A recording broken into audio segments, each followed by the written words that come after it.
one is how did the idea of performing together a whole concert for the first time was born, and what it has become while working on it? The results is just the same of your expectations, or? Well, we've known each other a long time, maybe 40 years, and we know each other's work very well. And occasionally over the last 40 years we've done a few little pieces together. Then we saw an opportunity here in Ravello to do an evening-length piece together. So we got together and began working on ideas we had. We've come up with about 10, I would say you can call them songs or 10 pieces that they are text, spoken text. The texts are mostly written by Laurie. There's one text by Lou Reed and one by Allen Ginsberg. Most of the rest is Laurie. Also, her music compositions and mine together. So we're playing together, we're speaking together, and within those 10 pieces, there's a lot of variety. It's not at all the same all the way through. There's a variety in terms of how fast, how slow, the subject matter, who's talking, who's playing, this kind of thing. How long does it work composing this new concert with these new 10 pieces? Well, it took 40 years to make these. And then I really appreciate that we share so much of a musical language. So we can make things because we know each other's work, and but still it's really exciting that it is so many different types of things. As you say, some of them are quite rhythmic, some of them are atmospheric, very dreamy, some are very jagged, and it's really it's not either person's work exactly, but it's a strange middle place for it. So it's very exciting for me. So two different kinds of experiences compared each other. How was this partnership in the? I mean, you were friends and collaborators. You have been for so many years, 40 years. So I think it's a long time. And how was just preparing the show together? Was different from collaborating from time to time, or it was a perfect synergy between your experiences? Well, as Phil said, we have made short things together for benefits and this kind of thing, but we never really tried a long thing, and it was strangely easy to do because we could, we have a lot of common ground, even though our music is very, very different. So it felt very natural. So we'll see what happens. I think it's important to remember that we come out of the same, how do you say, artistic environment. Yeah. We're living in New York, not very far from each other. We've been to the same shows, we've seen the same pieces, we've seen each other's work. We speak a very similar musical language. I don't do hardly any text writing myself, but I've worked a lot with text and with poets. So working with, especially living poets, I did work with Ellen a lot, I worked with Patti Smith, I worked with a lot of people. So the idea of working with text and the writing of Laurie is very special. It's something that really, you can say, really no one else can do it. It's a unique literary expression, and one that I know. So I was able to find music that I thought could go with it. We made new pieces. We added other things together. One of the most interesting things is we brought in the voices of people who aren't even there. You want to talk about that a little bit? Yeah, we decided that because this is a time where electronics are pretty sophisticated, and you can invite people who no longer live to perform in your shows. So Allen Ginsberg and Lou Reed will be in our show. With their real voices, heard really with great clarity. So Wichita will be one of the pieces that we do, and also a work by the last song that Lou Reed wrote called Junior Dad, which is a very intense song. We will make some music around that voice. So we'll see. I'm really looking forward to that because music for me is an evocation of places and ideas and feelings and things. So I think that's going to be very intense. So no, also Philip was saying that he's. I know you don't write lyrics and this kind of thing, but he wrote one of the greatest books I've read in such a long time of his life, but also about music and it's so you're a writer. You're a writer. Yeah, maybe you don't like to do, but you just wrote a really amazing book. So anyway, Philip's going to read some text in the show, and for me that's a really wonderful thing because people don't often get the chance to hear Philip speaking, and it's very, very beautiful. So it'll be 4 different voices. It'll be 4 voices in the evening. I think including the other 2 voices extended the range of the evening tremendously. Yeah. Because the personalities, now it's not just Laurie, maybe it's Laurie and Lou, Alan, and me. It's 4 personalities now, which is it's a lot to bring. I don't think if we would ever have been able to do that even if we were alive. Probably not. We were able to do it now, to Yeah. assemble this, but it's something that never happened before. Yeah. And it's authentic. The voices are the real words, the real voices of the people.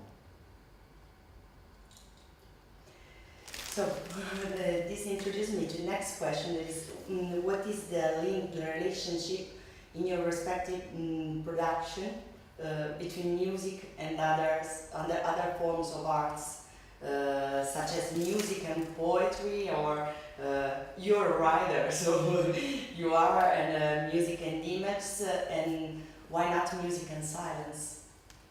Silence? Yeah. Well, silence is a big part of music for both of us. You know, it's built as much of silence as of sound. I think, you know, just how long do you wait before you play the next note? So that's been a really interesting experiment for me to try to create other things that work with the more complex structures of Philip's music. So as I enter into some of his music, because we do some of mine and some of his, I find myself in new harmonic territory, let's say. So it's very exciting for me. So we're doing a combination of electronics and piano, of course, and violin and electronic keyboards, and some other types of We have an electric bass. We also have an electric bass. We have a special guest.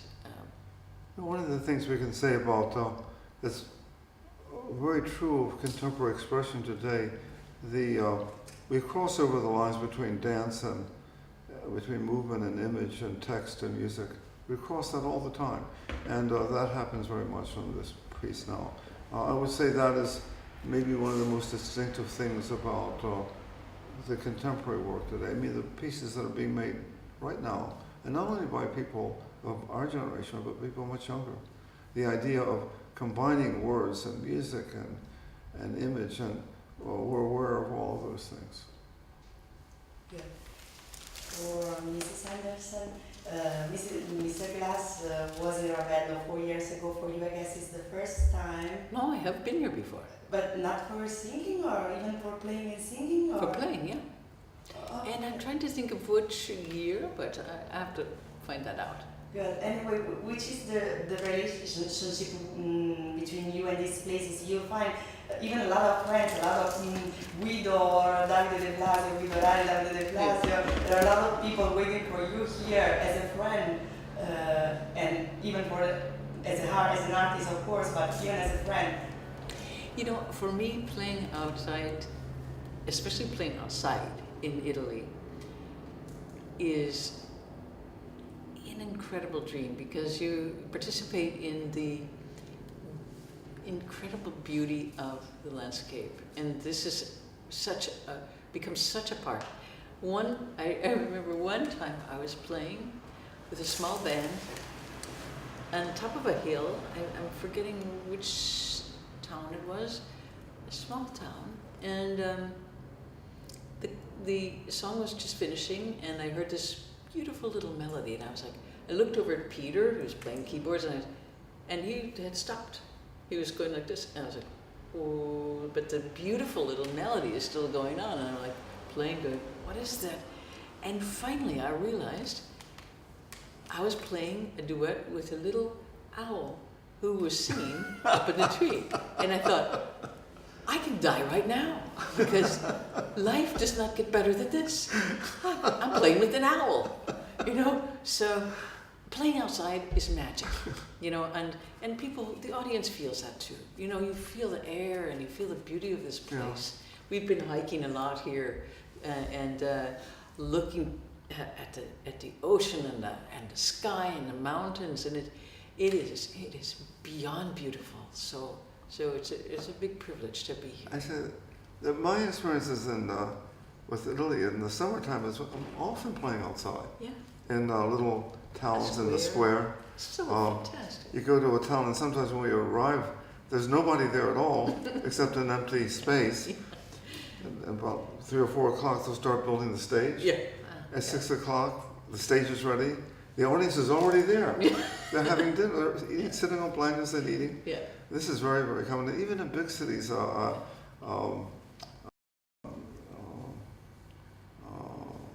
Florence, I did a concert in they have a very big square there. It's very last minute. Yeah. There were thousands of people there. Yeah. And it's very interesting, it's very relaxed. Yes. It's usually late. Tonight is also late. Yeah. The night we're playing here, we probably will start, supposed to be starting before 10, but probably be about 10. I find that my memories of playing in Italy in the summertime very much are outside. Yeah. Yeah. And it's magic. It creates a different feeling in the audience. Yeah.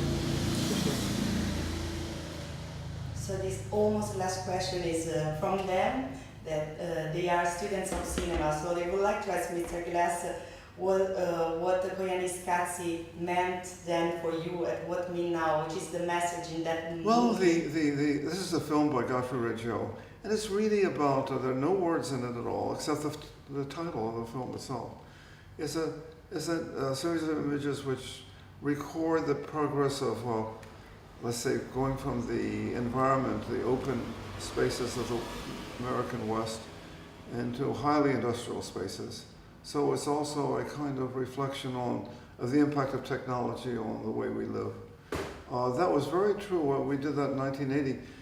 You know, we still play that piece every year, and there's still people seeing it for the first time. It's a strange film because it doesn't have any actors, it has no words, and it doesn't get old. When it was Godfrey's first film, it was practically my first film. I had done very much film work. But it introduced us to a very different kind of audience. The biggest audience I'd ever had was, I remember after a few months after we had premiered the film, he called me up and said the movie was going to be on our educational channel 13 in New York. It's a public television, it's called PBS. And he said, well, what does that mean? He said, it means that 6 million people are going to see it Saturday night. I said, oh my God. I said, it never occurred to me that in my whole lifetime, that all the people that 6 million people would hear the music. I almost fainted.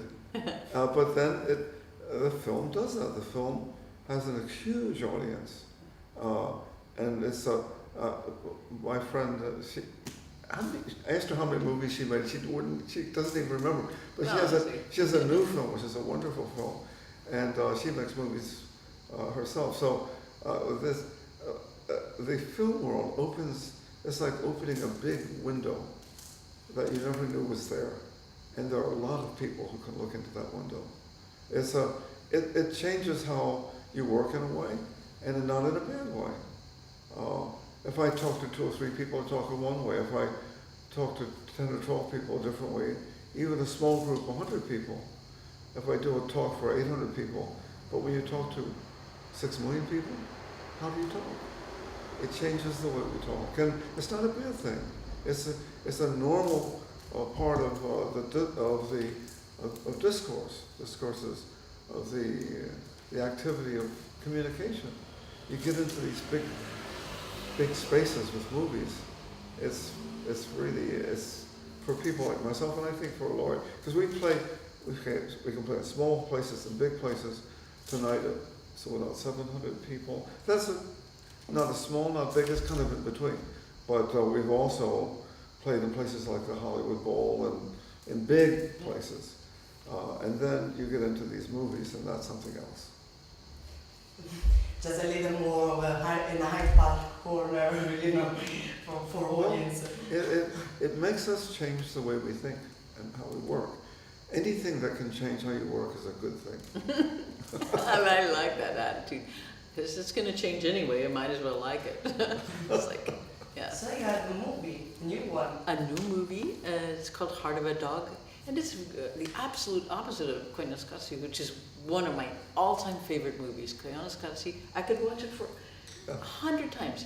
It's just this, of course, the story of collapse is, So the movie that I made is all stories. It's all many stories, and it's called Heart of a Dog. So it will be coming out at the end of the summer. So get to see it. You made a film festival? Yeah, that's top secret information. Yeah, it's going to be in some festivals, so have a look for it. So I ask you for another kind of secret. Tomorrow, can we consider it a premiere, a debut opening a path to other concerts? Or? There are 10 premieres tomorrow. 10 premieres. We made 10 pieces. Yeah, 10 new things. None of them have been heard or seen before. Yeah. We've taken some texts from before, some music, but we found new ways of putting things together. It had to be that way because we had never done these pieces together. Of course, So, it will be, but are you playing this concert again? Do you have in program other concerts like this? We don't have a plan. we don't even know how long the evening is. Yeah, we've never done it. Okay, so